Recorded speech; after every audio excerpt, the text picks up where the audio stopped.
الحمد لله نحمده ونستعينه ونستغفره ونؤمن به ونتوكل عليه ونعوذ بالله من شرور أنفسنا ومن سيئات أعمالنا من يهده الله فلا مضل له ومن يضلل فلا هادي له أشهد أن لا إله إلا الله وحده لا شريك له وأشهد أن سيدنا ونبينا ومولانا محمدا عبده ورسوله صلى الله وسلم وبارك على نبينا محمد وعلى آله وصحبه وسلم تسليما كثيرا كثيرا أما بعد فيقول الله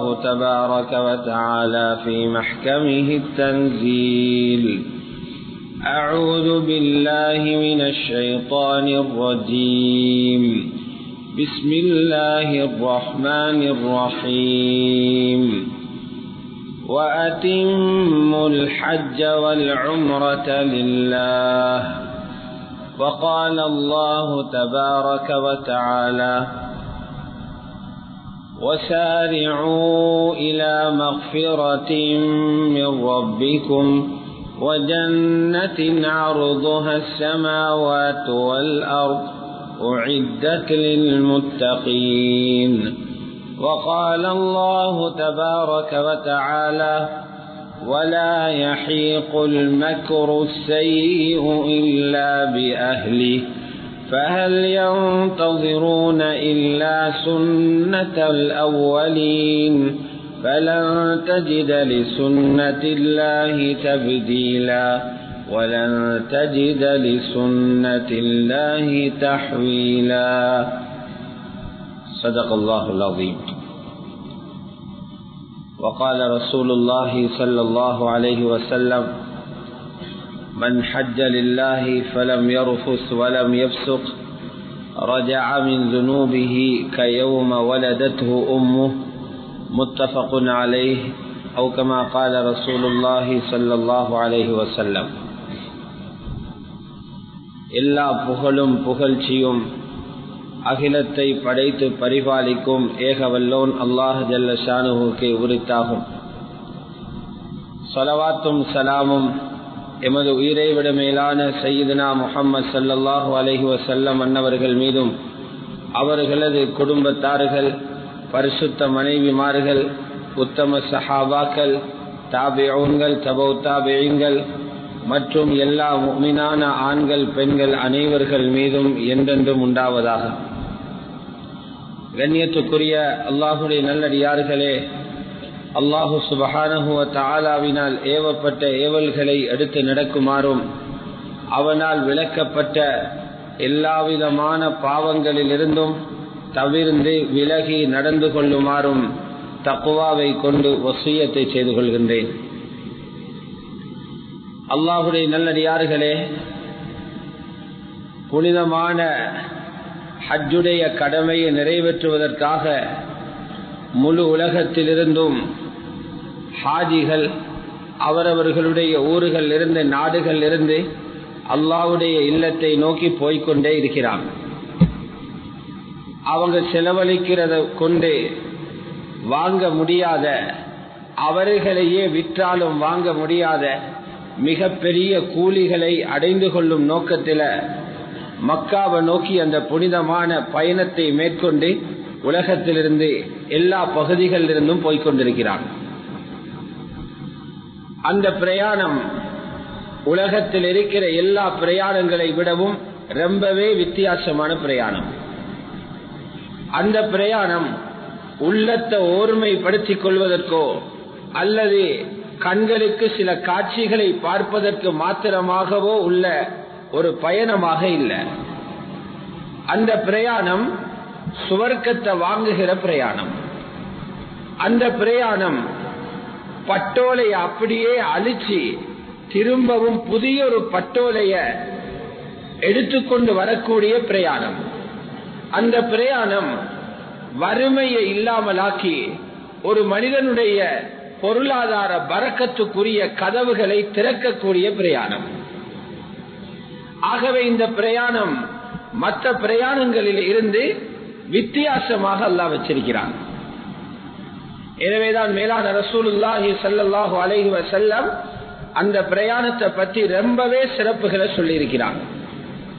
புகாரியில் இடம்பெறக்கூடிய ஹதீஸ், அல்லாஹ்வுடைய நல்லடியார்களே, ஒரு ஹாஜி இந்த சிறப்பை அடைஞ்சாலே அவருடைய வாழ்க்கையில கிடைக்கிற பெரியோரு புனிதம், அது பெரியோரு பாக்கியம்.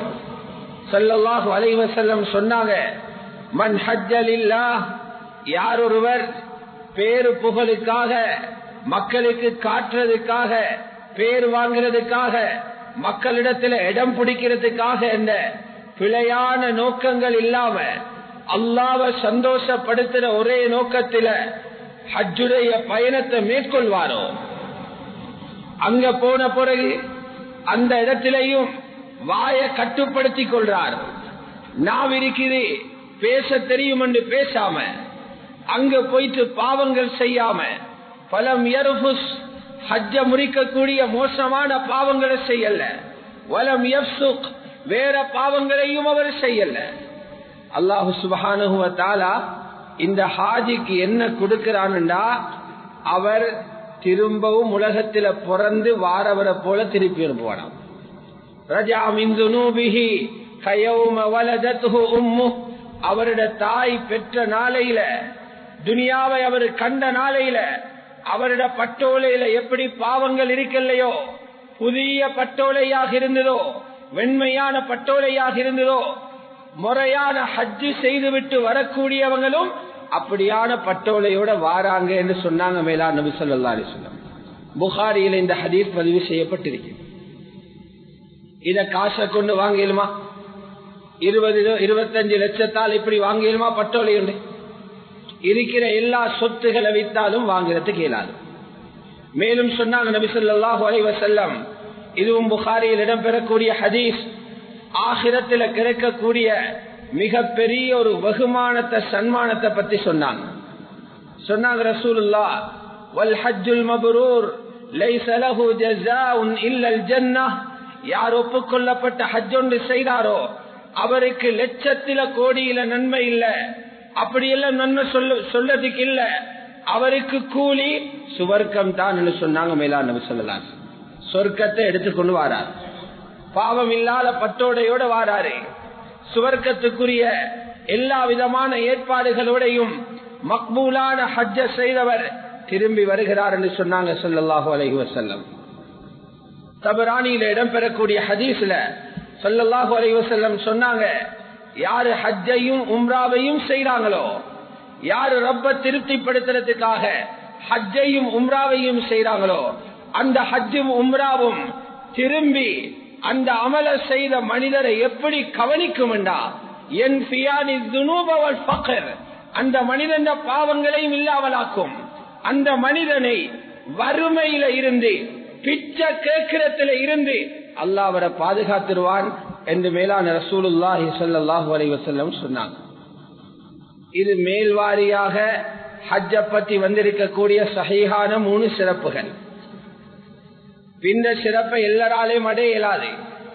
உலகத்தில் எல்லாருமே பணக்காரரும் அல்ல, பணம் இருந்தேன்னு எல்லா வருஷமும் எல்லாருக்கும் போகவும் இயலாது. இலங்கையிலே சுமார் 3 மில்லியன் மக்கள் இருக்கிறாங்க, 30 லட்சம் பேர். அனுமதி கிடைச்சிருக்குது 3500 பேருக்கு. முழு உலகத்திலேயும் 200 கோடி பேர் இருக்கிறாங்க. அங்க ஒரு 17 லட்சம் பேர் வராங்க. அப்ப அடுத்தவங்க இந்த நன்மை அடைகிறதுக்கு வழிகள் இல்லையா? பணம் இருக்கிறவங்க கூட எல்லா வருஷமும் போயிடாது, பல வருடங்களுக்கு ஒரு முறை அவங்களுக்கு போகலும். இந்த உயர்ந்த நன்மைய வாழ்ற காலத்துல இந்த வாழ்க்கையை தந்திருக்கிறதே சுவர்க்கத்தை வாங்குறதுக்கு, சுவர்க்கத்தில் உள்ள பதவிகளை வாங்குறதுக்கு, சுவர்க்கத்தில் உள்ள உயர்ந்த அந்தஸ்துகளை அடைகிறதுக்கு, அல்லாஹ்வை சந்திக்கிறதுக்குரிய ஏற்பாடுகளை செய்யறதுக்கு. அப்ப எங்களுக்கு அந்த சந்தர்ப்பம் இல்லையான்ற ஒரு ஏக்கம் வரும். இதனால பொதுவாக உலமாக்கள வழக்கம், ஹஜ்ஜாஜிகள் புறப்பட்டு போற நேரம் ஊர்ல இருக்கிறவருக்கு வழி காட்டுவாங்க, அல்லாஹ் உங்களோட இரக்கம், உங்கள்கிட்ட பணம் இல்லை என்றாலும் உங்களுக்கு அமைப்பு இல்லை என்றாலும் வீட்டில இருந்து கொண்டே ஹஜ்ஜட நன்மைகள் அடைஞ்சுக்கோங்க. வீட்டில இருந்து கொண்டு ஹஜ்ஜட கடமையை முடிக்கிறாரு. ஹஜ்ஜி ஃபர்லானவர் பெய்தே ஆகணும். அப்பதான் அவர் ஹஜ்ஜி செஞ்சவராக ஆகுவார். ரப்பிட்ட குற்றத்தில் இருந்து தப்புவார். ஹஜ்ஜட நன்மை அடையணும் என்றா, ஹஜ்ஜட நன்மை சுவர்க்கம், ஹஜ்ஜட நன்மை பாவ மன்னிப்பு. இந்த நன்மையை அடையணும் என்றா நாலாந்தம் அடையிறதுக்கு வழிகள் இருக்குது. நாலாந்தம் அடையிறதுக்கு வழிகள் இருக்குது. அல்லாஹ்வுடைய ரசூல் உம்மத்தோட ரொம்ப இரக்கமுள்ளவங்க. அல்லாஹ் தீன லேசாக்கினவன். ஏழை மனிதர்களும் வீட்டில இருந்து அவங்களோட பட்டோலைய ஹஜ்ஜட நன்மையால நிறைச்சி கொண்டு போறதுக்கு அல்லாஹ் வழிகளை வச்சிருக்கிறார். அப்படியான சில அமல்கள், அதுல முதலாவது அமல் தான் ரசூலுல்லாஹி ஸல்லல்லாஹு அலைஹி வஸல்லம் காட்டி தந்தாங்க. அதுல முதலாவது அமல், உங்களுக்கு ஹஜ்ஜிக்கு போறதுக்கு வசதிகள் இல்லை, ஆனா வேர்வை சிந்தாம பணம் செலவழிக்காம நன்மையை அடைகிறதுக்குள்ள முறைதான். உள்ளத்தால உறுதியாக நீயத்து வைங்க, அல்லாஹ் நீ சந்தர்ப்பம் தந்தா நானும் ஹஜ்ஜிக்கு போவேன். இந்த நீயத்துக்கே ஹஜ்ஜட கூலி கிடைச்சிடும். இந்த நீயத்துக்கு யாருக்கு செலவு போகும்? யாருமே பேங்க்ல டிபாசிட் பண்ண தேவையில்லை. இந்த நீயத்தை வைக்கிறதுக்கு அல்லாஹ்வுடைய ரசூல் சொன்னாங்க, இன்னமல் அமாலு பின்னியாத். அமல்களை அல்லாஹ் எடை போடுறது, அமல்களுடைய கூலிய முடிவு செய்யறது நீயத்துகளை கொண்டுதான் என்றான். இது முதலாவது இலகுவான வழி. இரண்டாவது வழி என்னண்டா, ஒருவர் ஏற்கனவே ஹஜ்ஜி முடிச்சிருக்கிறார், அவருக்கு அல்லாஹ் பரக்கத்தாக செல்வத்தை கொடுத்திருக்கிறார். நீங்க உங்களோட பணத்தால ஒரு நல்ல ஒரு மனிதரை தெரிவு செய்து அந்த மனிதரை ஹஜ்ஜிக்கு அனுப்பி வைக்கிறீங்க. வீட்டில் இருந்து கொண்டே அல்லாஹ் உங்களுக்கு ஹஜ்ஜட கூலி எழுதுவான். நீங்க வீட்டுக்குள் இருக்கிறீங்க, மனைவி மக்களோடு இருக்கிறீங்க, தொழிலோடு இருக்கிறீங்க, அல்லாஹ் உங்களுக்கு அந்த ஹஜ்ஜுடைய கூலி எழுதுவான். ஏன்? அவரோட ஹஜ்ஜிக்கு நீங்க காரணமாக இருக்கிறீங்க. மேலான ரசூலுல்லாஹி ஸல்லல்லாஹு அலைஹி வஸல்லம் சொன்னாங்க, மன் தல்ல அலா கைரின் கஃபாயிலிஹி. யார் ஒரு நல்ல ஒரு விஷயத்தை இன்னொரு மனிதனுக்கு காட்டி கொடுக்கிறாரோ, சொல்லிக் கொடுக்கிறாரோ, அந்த நல்ல விஷயத்தை அவர் செஞ்சது போல கூலி கிடைக்கும். வாயால ஒரு அமல சொல்லிக் கொடுத்தவருக்கே கூலி என்றா, அந்த அமல செய்யறதுக்கு தந்த சொந்த பணத்தை செலவழிச்சவருக்கு அல்லாஹ் எவ்வளவு கொடுப்பான். மூணாவது அமல் சொல்லி தந்தாங்க ஸல்லல்லாஹு அலைஹி வஸல்லம், ஒரு ஆளுக்கு ஹஜ்ஜிக்கு போறதுக்குள்ள வசதிகள் இல்ல, அவருக்கு உம்ரா செய்யறதுக்குள்ள வசதிகள் இருக்குது. அவங்க ரமலானுடைய காலத்துல உம்ரா செய்யுங்க, ஹஜ்ஜட கூலி கிடைக்கும். அதுவும் எப்படிப்பட்ட ஹஜ்ஜட கூலி? ரசூலுல்லாஹ்வோட ஹஜ்ஜி செஞ்ச கூலி கிடைக்கும். புகாரி ஷரீஃப்ல இருக்குது, உம்ரத்துன் ஃபீ ரமலான். யாரு ரமலானுடைய மாதத்தில உம்ரா ஒன்ன முடிக்கிறாரோ, தஅதிலு ஹஜ்ஜதன், ஒரு ஹஜ்ஜிக்கு சமமான கூலி கிடைக்கும். ஒரு பெண்மணி ரசூலுல்லாஹி ஸல்லல்லாஹு அலைஹி வஸல்லம் அவங்களோட ஹஜ்ஜிக்கு வரல, வர வேண்டியால் வரல. பின்னால் அவரை கண்டு ஸல்லல்லாஹு அலைஹி வஸல்லம் கேட்டாங்க, உங்களை காணலையே, ஏன் நீங்க ஹஜ்ஜிக்கு வரல? சொன்னாங்க, யா ரசூலல்லாஹ், சில பிரச்சனைகள், மஹ்ரமுடைய துணைகள் இல்லாத சில சிக்கல்கள் இருந்தது, அதால வரல. ஸல்லல்லாஹு அலைஹி வஸல்லம் சொன்னாங்க, நீங்க ரமலானில உம்ரா செய்யுங்க, தஅதிலு ஹஜ்ஜதன் மஇ, என்னோட ஹஜ்ஜி செஞ்சதுக்கு சமமான கூலி உங்களுக்கு கிடைக்கும் என்று அந்த பெண்மணியை உற்சாகப்படுத்தினாங்க ஸல்லல்லாஹு அலைஹி வஸல்லம். அல்லாஹ்வுடைய நல்லடியார்களே, ஹஜ்ஜுடைய கூலிய மொத்தமாக ரொக்கமாக அடைஞ்சு கொள்ளக்கூடிய இன்னொரு வழி இருக்குது. உங்களோட தொழுகைகளை, ஃபர்லு தொழுகைகளை வீட்டுக்குள்ள தொழாம, ஆண்களையும் சொல்ற, ஃபர்லு தொழுகைகளை சோம்பரப்பட்டு வீட்டுல தொழாம, ஆபீஸுக்குள்ள தொழாம, மஸ்ஜிதுக்கு வந்து நீங்க தொழுவீங்கடா, உங்களுக்கு கிடைக்கிற கூலி ஹஜ்ஜுடைய கூலி. யாரு மஸ்ஜிதுக்கு மக்தூபாத் ஃபர்லான தொழுகைகளை நிறைவேற்றுவதற்காக மஸ்ஜிதுக்கு வாராங்களோ, அல்லாஹ் அவருக்கு ஒரு ஹஜ்ஜட கூலியை கொடுப்பார். ஹஜ்ஜி கூலி என்ன? சுவர்க்கம். ஹஜ்ஜி கூலி என்ன? வறுமை இல்லாவாகுது. ஹஜ்ஜட கூலி என்ன? பாவங்கள் மன்னிக்கப்படுது. இந்த கூலியை தருவான். பரது தொழுகைகளை மஸ்ஜிதுல வந்து தொழுதா, 5 நேரம் தொழுதா, ஒரு நாளைக்கு 5 ஹஜ்ஜி செஞ்ச கூலி. ஒரு வருஷத்துக்கு 1800 ஹஜ்ஜி செஞ்ச கூலி. 10 வருஷம் தொழுதா 18,000 ஹஜ்ஜி செஞ்ச கூலி. சொல்லையா தந்திருக்கிறான். பாவிக்கிறவங்க பாவிக்கிறாங்க. ஆனா மஸ்ஜிதுக்கு வரும்போது மனசில இதை எடுத்துக்கொண்டு வாங்க. தொழுகிறதுக்கு மட்டுமல்ல போறேன், நான் மஸ்ஜிதுக்கு போறேன், ஹஜ்ஜுடைய நன்மையுண்டையும் இந்த பட்டோலையில போட்டுக்கொண்டு வாரத்துக்கு. சஹீஹான ஹதீஸ். இன்னும் வழிய துறக்கிறாங்க நபி ஸல்லல்லாஹு அலைஹி வஸல்லம். தொழுகைக்கு வந்தாலே ஒரு ஹஜ் அல்ல 3 ஹஜ்ஜ போட்டுக்கொண்டு போலாம். பரது தொழுகைக்கு வாரவருக்கு 3 ஹஜ்ஜ போடலாம். இரண்டாவது சொன்னாங்க ஸல்லல்லாஹு அலைஹி வஸல்லம், ஒருத்தர் மஸ்ஜிதுக்கு தொழுகைக்கு வாரார். வரும்போது தொழுகையுடைய எண்ணம் மட்டுமல்ல, மஸ்ஜிதில இருந்து அங்க நடக்கக்கூடிய மஜ்லிஸ்களில ஒரு நல்ல விஷயத்தை படிக்கணும், அல்லது எனக்கு தெரிந்த ஏதாவது ஒரு விடயத்தை மற்றவருக்கு கற்றுக் கொடுக்கணும், படிச்சு கொடுக்கணும் என்ற எண்ணத்தில வந்தாலும் அல்லாஹ் ஒரு ஹஜ்ஜர நன்மை இருப்பான். ஆனா ஷைத்தான் இந்த எண்ணத்தை எடுக்க விட மாட்டான். சும்மா அனுப்பிடுவான் பள்ளிக்கு. ஷைத்தான் வர விட மாட்டார். கஷ்டம் இல்லாத எண்ணம், ஒரு சிரமமும் இல்ல, வேர்வை வடிகிறதும் இல்ல, ஹார்ட் வேகமா வேலை செய்ய போறவும் இல்ல, சும்மா ஒரு சிந்தனை தான். நீங்க 7 மணி நேரம் எடுத்து பாருங்க. ஒரு நாளைக்கு 5 நேரம் பள்ளிக்கு வர நேரம் யோசனை பண்ணுங்க, வராது, விட மாட்டான்.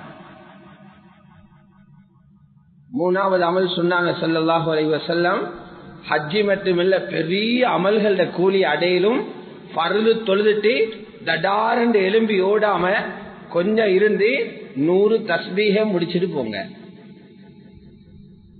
புகாரியில் இருக்குது, பணக்கார ஏழைகள் வந்தாங்க ரசூல் ஸல்லல்லாஹு அலைஹி வஸல்லம். ஏழை மனுஷர் இல்லாதவங்க வந்தாங்க. சொன்னாங்க, யா ரசூலல்லாஹ், ذهب اهل الدثور بالاجر. செல்வந்தர்கள் நிறைய நன்மை எடுத்துக்கொண்டு முன்னுக்கு போறாங்க, ஹஜ்ஜிக்கு போறாங்க, உம்ராவு போறாங்க, ஏழைகளுக்கு உதவி செய்யறாங்க, ஜகாத்து கொடுக்கறாங்க, பள்ளி கட்டுறாங்க, அனாதைகளை கொடுக்கறாங்க, விதவைகளை கவனிக்கிறாங்க. எங்களுக்கு அதெல்லாம் ஏறாம இருக்குது, பணம் இல்லாததால. நபி அலைஹிஸ்ஸலாத்து வஸ்ஸலாம் சொன்னாங்க, நீங்க அவங்களோட நன்மை அடையணும்டா, அவங்க பணத்தை வச்சு என்னென்ன நன்மைகள் அடைஞ்சி முன்னேறி கொண்டு ரப்பிட்ட போறாங்களோ அந்த இடத்தை நீங்க அடையணும்டா, பரலான தொழுகையை தொழுத பிறகு 33 சுபஹானல்லாஹ் சொல்லுங்க, 33 தடவை அல்ஹம்துலில்லாஹ் சொல்லுங்க, 33 தடவை அல்லாஹு அக்பர் சொல்லுங்க. நீங்க செல்வந்தர்கள் பணத்தால் அடைகிற ஹஜ்ஜி உம்ரா மட்டுமல்ல, அவங்க எதையெல்லாம் அடைறீங்களோ இந்த தஸ்பீஹால அந்த பெரிய அந்தஸ்துகளை நன்மைகள் அடைவீங்க. கொஞ்ச நாளையில திரும்பி வந்தாங்க. சொன்னாங்க, யா ரசூலல்லாஹ், இந்த செய்தி பணக்காரர்கள் கேள்விப்பட்டு அவங்களும் தஸ்பீஹ் செய்யறாங்க, இப்ப என்ன செய்ய? ஸல்லல்லாஹு அலைஹி வஸல்லம் சொன்னாங்க, அது அல்லாஹ் அவங்களுக்கு கொடுத்த அருள், எல்லாத்திலையுமே முன்னுக்கு போயிடலாம். ذَلِكَ فَضْلُ اللَّهِ يُؤْتِيهِ مَن يَشَاءُ. அது ரப்புடைய சிறப்பு, ரப்பு கொடுக்கக்கூடிய கொடை, அவன் நாடியவர்களுக்கு கொடுக்கிறான். ஸல்லல்லாஹு அலைஹி வஸல்லம் பாருங்க, பள்ளி வாசலுக்கு வந்து 3 ஹஜ்ஜ தூக்கிட்டு போறீங்க, பள்ளிக்கு வாரீங்க, ஒரு ஹஜ்ஜர கூலி, இல்ம படிச்சு கொடுக்கிற எண்ணத்தோட வாரீங்க, 2வது ஹஜ்ஜர கூலி, தஸ்பீஹ முடிச்சிட்டு போறீங்க, 3வது ஹஜ்ஜி உம்ரா மஸ்ஜிது கட்டின கூலி, ஏழைகள கூலி, எல்லாத்தையும் தூக்கிட்டு போறீங்க.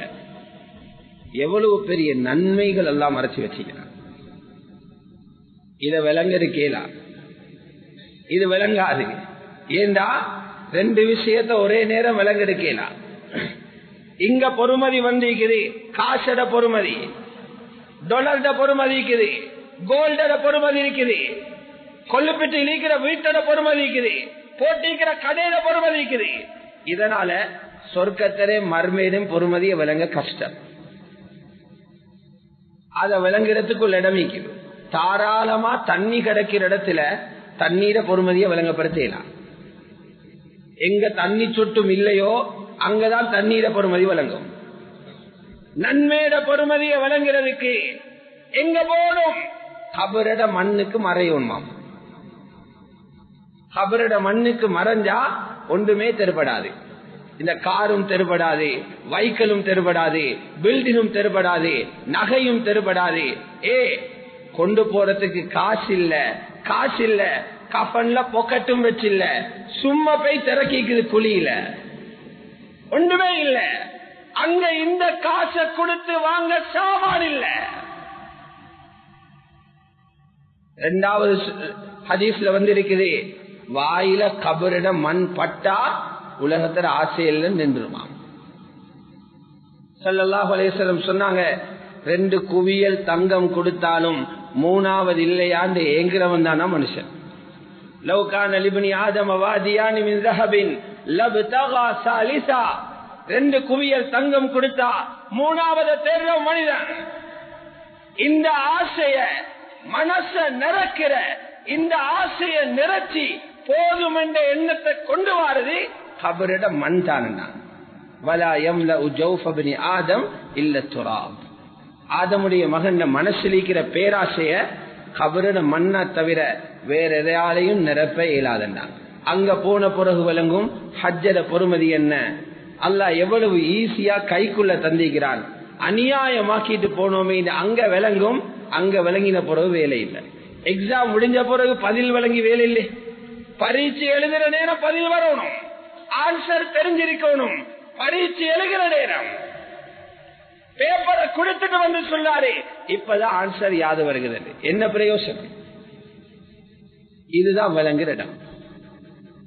அல்லாஹுடைய நல்லடியார்களே, மேலும் மேலான ரசூலுல்லாஹி ஸல்லல்லாஹு அலைஹி வஸல்லம் ஹஜ்ஜுடைய உம்ராவுடைய கூலிகளை அடைகிறதுக்கு இன்னும் வழிகளை திறந்திருந்தாங்க.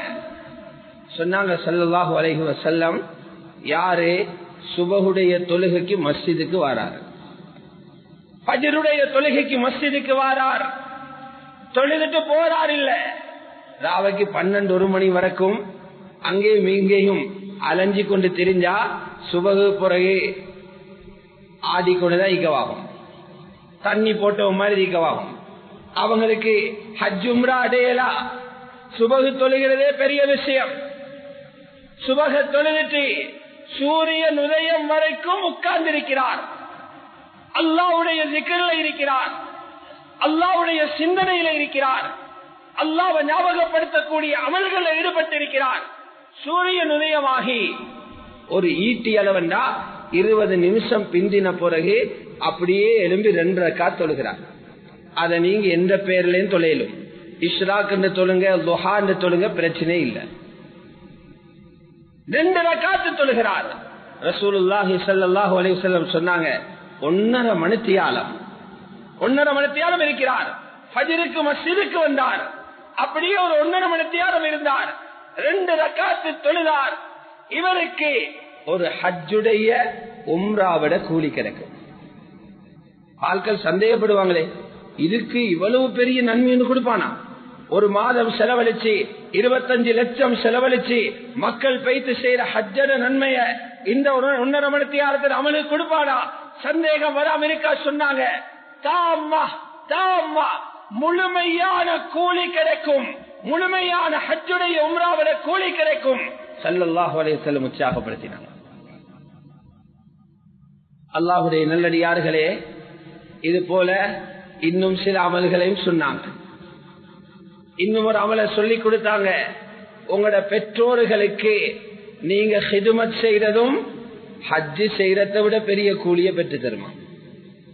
ஹசனுல் பஸரி ரஹ்மத்துல்லாஹி அலைஹி சொல்றாங்க, உங்களோட வாப்பவை அல்லாஹ் ஹயாத்தோட வச்சிருக்கிறான், அல்லது உங்களோட தாயை வச்சிருக்கிறான், அல்லது 2 பேரையும் உயிரோட வைத்திருக்கிறான்.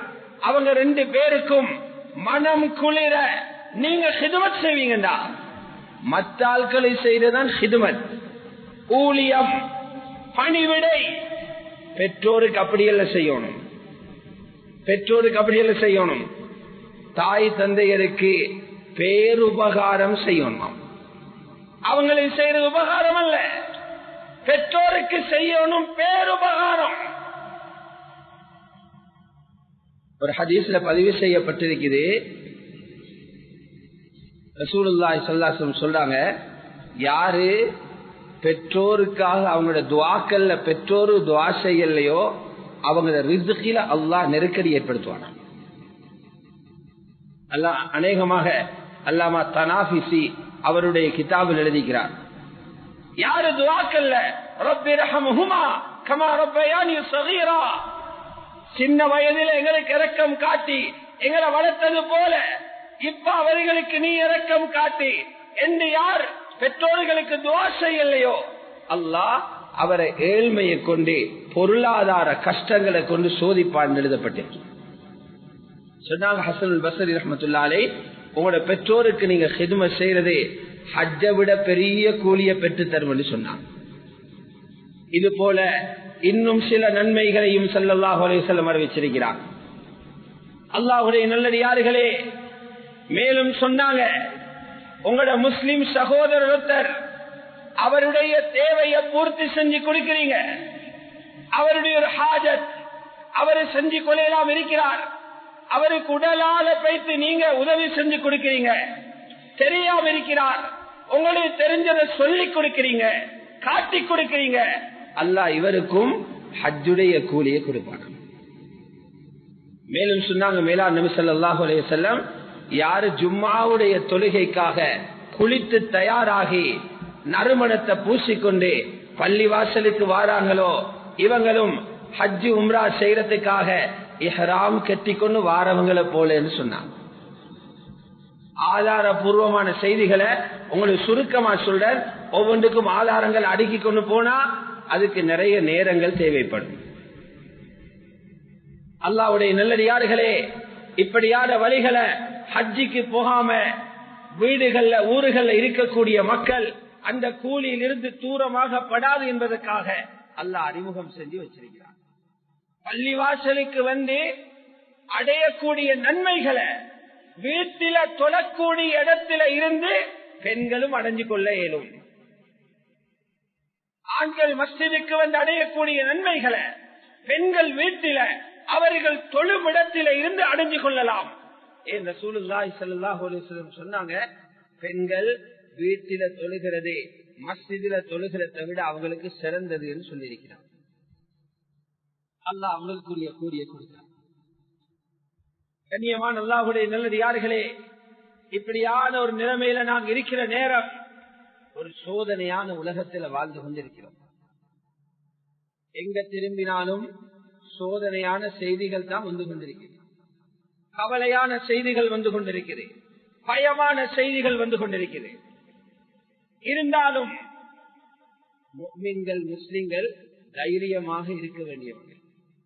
முஸ்லிம்கள் அநியாயம் செய்யறவங்க அல்ல, முஸ்லிம்கள் இன்னொருவனை இல்லாமலாக்கிறவங்கள் அல்ல, முஸ்லிம்கள் துரோகம் செய்யறவங்க அல்ல. யாராவது பாவம் செய்யறாங்கள் என்றா இஸ்லாம் அவங்களுக்கு சொல்லிக் கொடுக்கல பாவம் செய்யுங்க. இஸ்லாம் சொன்ன முறையில அவங்க ஈமான அல்லாஹ்வுடைய நம்பிக்கையை பூரணப்படுத்தாததால, ஈமானில ஏற்பட்ட குறைபாட்டினால அவங்க தவறுகளை செய்யறாங்களே தவிர அது இஸ்லாத்தினுடைய வழிகாட்டல் அல்ல.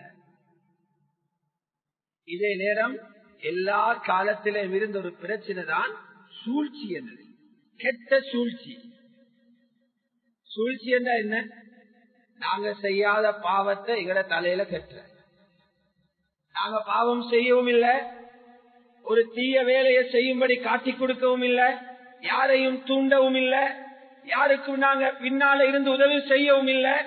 யாரோ செஞ்ச தவறு அல்லது தவற செய்ய வச்சு பின்னால இருந்து திட்டமிட்டு அப்பாவிகள் தலையில, சும்மா இருந்த ஒரு சமூகத்துடைய தலையில, நல்ல மனிதர்கள தலையில அந்த கெடுதிய தூக்கி வைக்கிறதுக்கு அல்லாஹுக்கு ரொம்ப கோபம் வர விஷயம்.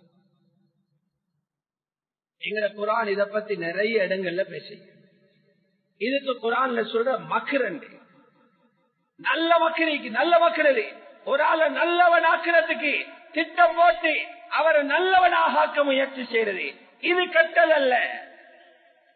ஒரு ஆளுக்கு தீங்கு செய்யறது, ஒரு சமூகத்துக்கு தீங்கு செய்யறது, ஒரு ஊருக்கு தீங்கு செய்யறது, இது அல்லாஹ்வுக்கு விருப்பமே இல்லை. அல்லாஹ் சொல்றான், யார் அப்படி தீங்குக்கு சூழ்ச்சி செய்ய, படம் கீற, பின்னால இருந்து அடுத்தவனுக்கு அநியாயம் செய்ய, அடுத்தவன் தலையில குத்தங்களை சுமத்த யாரு நினைக்கிறாங்களோ அவங்களோட பக்கத்துல அல்லாஹ் செய்து கொள்வான். ஒரு ஆள் எப்படி அல்லாஹ் சொல்லிட்டாருன்னா, வகது மக்கரு மக்கரஹும், அவங்களோட எல்லாத்தையும் அவங்க போட்டாங்க, அவங்க சதிவலை பின்னினாங்க, அவங்களுக்கு இருக்கிற எல்லா ஐடியாவையும் போட்டாங்க, நபிமார்களுக்கு மூமின்களுக்கு எதிராக.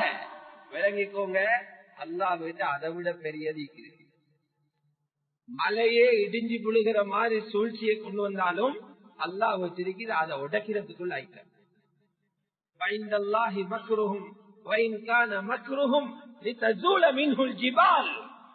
அந்த சூழ்ச்சிகளால மலைகளை இடிஞ்சு விழுகிற மாதிரி இருந்தாலும் அல்லாவிடத்தில் இருக்கிற மக்களே, அல்லாவிடத்தில் இருக்கிற சூழ்ச்சி ரொம்ப பெரியது என்று சொல்லி இருக்கிறார்.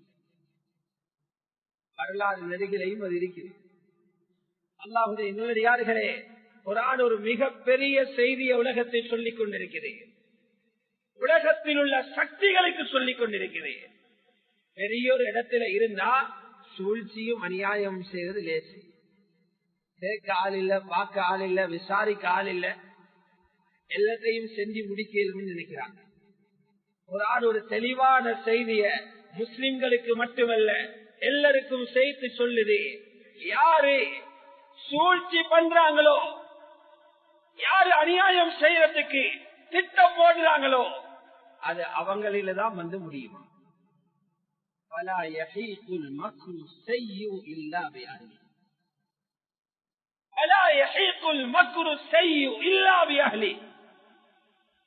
மோசமான திட்டமிடல், மோசமான சூழ்ச்சிகள் அவங்களோட வந்துதான் முடியும், அவங்களோட தான் அது வந்து சேரும் என்று அல்லாஹ் சுப்ஹானஹு வ தஆலா குறிப்பிட்டிருக்கிறார். சமூக கூட்டத்தார்கள் உலகத்தில் இருந்து ஒரு பலமான கூட்டம். அவரால் ஆட்கள் அவங்க காலை ஓங்கி அடிச்சாலே பூமிக்குள்ள பைத்திரும் கால், கை விரல்களால மலையில் உள்ள கல்லுகளை கொடைஞ்சி வீடு கட்டினாக்கள். இவங்க சாலிஹ் அலைஹிஸ்ஸலாத்தை கொல்றதுக்கு திட்டம் போட்டாங்க. பெரிய சம்பவம். சாலிஹ் அலைஹிஸ்ஸலாம் ரோட்ல வர்ற வரைக்கும் குகையொன்றுக்குள்ள ஒளிஞ்சி சத்தம் இல்லாம இருந்தாங்க. ஆறு நேரம் ஆண்ட கதையை முடிப்போம். இவங்க எல்லா சூழ்ச்சியும் பண்ணி முடிஞ்ச பிறகு அல்லாஹ் ஒன்றுதான் செஞ்சான். குகையில வாசலை அடக்கிற அளவுக்கு ஒரு கல்லொண்டு இறக்கி விட்டான். குகையுள்ளுக்கே செத்து போயிட்டாங்க. சூழ்ச்சி பண்ணினாங்க. அடுத்தவன் அழிக்க அல்லாஹ் ஒரு கல்லத்தான் இறக்கிறான். அழிக்க நினைத்தவர்கள் எல்லாம் அவங்களோட கதை முடிஞ்சு போயிட்டு. பிறவுண்ட குடும்பத்தில் இருந்து ஒரு பூமி, பிறவுன் எப்படி ஆட்சி செஞ்சவன், முழு துனியாவையும் ஆட்சி படைச்சால், எகிப்த ஆட்சி படைச்சால் 16 லட்சம் மோசத்தை கையில வச்சிருந்தாரு. எப்படி எல்லாம் அநியாயம் பண்ணினான், எப்படி எல்லாம் சூழ்ச்சி பண்ணினான். அவங்க குடும்பத்தை சேர்ந்த ஒருத்தரே ஒரு ஆம்புல ஈமான் கொண்டதனால மிக மோசமாக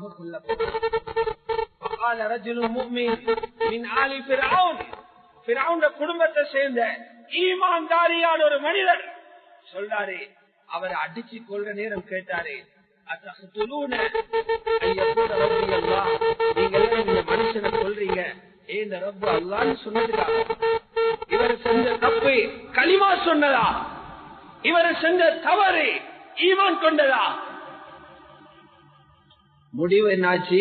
அவரை கொண்டாங்க. கடைசி என்ன ஆகுது? அவர் சுவர்க்கத்துக்கு போயிட்டு நின்றாரு. யாரு சூழ்ச்சி பண்ணினோ அந்த பிறவுனும் அவனோட இருந்த படையினரும், குர்ஆன் சொல்லுது, இப்போதும் அவங்களோட கபறுகளுக்கு காலையிலையும் மாலையிலையும் நெருப்பு மூட்டப்படுகிறது. கியாமத்திலே நரகத்துக்கு அனுப்புவோம் என்றார். அன்னாரு யுரதுன அலைஹா குதுவன் வ அஷியா வ யௌம தகூமு ஸஆ அத்கிலு ஆல ஃபிர்அவுன் அஷத்தல் அஸாப். அல்லாஹ்வுடைய நல்லடியார்களே, அல்லாஹ் குர்ஆன்ல சொல்றான், இது ஒரு பொதுவான சுன்னத். நல்ல விஷயங்கள் நடக்கிற நேரம் ஈமானுடைய பணிகள் நடக்கிற நேரம் சில விஷ கிருமிகளை சூழ்ச்சிக்காக நாங்க நிப்பற்ற. وَكَذَلِكَ جَعَلْنَا فِي كُلِّ قَرْيَةٍ أَكَابِرَ مُجْرِمِيهَا لِيَمْكُرُوا فِيهَا. ஒவ்வொரு கிராமத்திலேயும் அங்குள்ள ஆக பெரிய விஷமிகளை அந்த ஊருக்கு சூழ்ச்சி செய்தவங்களாக ஆக்கியிருக்கிறோம். அவங்க எல்லா சூழ்ச்சியும் பண்றாங்க, எல்லா வேலையும் பண்றாங்க, அவங்க முன்னுக்கு நின்று எல்லாத்தையும் செய்யறாங்க. ஆனா வமாயம் குருன இல்லாபி அம்புசிஹிம் வமாய ஷுரூன், அவங்களுக்கு தெரியா அவங்க சூழ்ச்சி பண்ணிக்க அவங்களுக்கு தான். ஈமான்தாரிகளுக்கு அவங்க சூழ்ச்சி பண்ணல, அவங்களோட அழிவுக்கு அவங்களே குழி தோண்டி கொண்டிருக்கிறாங்க என்ற செய்தியை உலகம் சொல்லு குர்ஆன் சொல்லிக் கொண்டிருக்கிறது. அல்லாஹ்வுடைய நல்லடியார்களே, ஆகவே இந்த விடயத்தில ரொம்ப தெளிவாக, ரொம்ப தைரியமாக, ரொம்ப நம்பிக்கையோட, ரொம்ப தெளிவான பார்வையோட அல்லாஹுடைய ஹஸானாவை, அல்லாஹுடைய அரசிலிருந்து இறங்கக்கூடிய அந்த உதவிகளின் மீது பூர்த்தியான நம்பிக்கையோட வாழக்கூடிய நிலைமை உருவாக்குறதோட எங்களுக்கு இருக்கிற தவறுகளையும் திருத்திக் கொள்ளும். நிலைமைகள் திடீர் மாறுறது சும்மாவல்ல. நிலைமைகள் மாறுறது ஒன்றே நாங்க பாவம் செஞ்சு கொண்டிருக்கிறதாக. இரண்டாவது, எங்களோட இருக்கிறவங்க பாவம் செய்யும் போது நாங்க அதை கண்டுகொள்ளாம எங்கட தொழிலையும், எங்கட ஆசா பாசங்கள்லையும், எங்கட கல்யாணங்கள்லையும், எங்கட ஏனைய விடயங்களிலையும் நாங்க மெய் மறந்து பேசிக் கொண்டிருக்கிறது இப்படியான நிலைமைகள் உண்டாகிறதுக்கு காரணமாக அமையும். குர்ஆன் சொல்லுது, வமா அஸாபகும் மின் முஸீபா ஃபபிமா கஸபத் ஐதீகும், உங்களுக்கு ஏற்படுற முசீபத்துகள் நீங்க கையால செஞ்ச பாவங்களால தான் என்று சொல்றார். எனவே வல்லவன் அல்லாஹ் சுப்ஹானஹு வ தஆலா இந்த உலகத்தில அவன் எதுக்காக எங்களை படைத்திருக்கிறானோ அந்த நோக்கங்களை அடைந்து கொள்வதற்கும், ஹஜ்ஜுடைய உம்ராவுடைய நன்மைகள் எந்தெந்த அமல்கள் மூலம் அடைய முடியுமோ அந்த அமல்களை மௌத்து வரை பேணுதலாக செய்து அடைந்து கொள்வதற்கும், எல்லா ஷர்றுகள் இருந்தும், எல்லா மக்ருகள் இருந்தும், எல்லா அநியாயங்கள் இருந்தும் பாதுகாக்கப்பட்ட ஒரு சமூகமாக வாழ்வதற்கும் அல்லாஹு சுப்ஹானஹு வ தஆலா எங்கள் அனைவருக்கும் தௌஃபீக் செய்வானாக. இந்த நாட்டை அல்லாஹு தஆலா சமாதானமான ஒரு நாடாக ஆக்குவானாக. முழு உலகத்திலேயும் சமாதானத்தையும் அமைதியையும் ஏற்படுத்துவானாக. அநியாயங்கள் இருந்து முழு மனித சமூகத்தையும் பாதுகாப்பானாக. மக்களில் இருந்து ரப்பு பாதுகாப்பானாக. கண்ணியமாக வாழ்கின்ற பாக்கியத்தை எங்கள் அனைவருக்கும் தந்தருள்வானாக. வஆகிரு தஅவானா அனில் ஹம்துலில்லாஹி.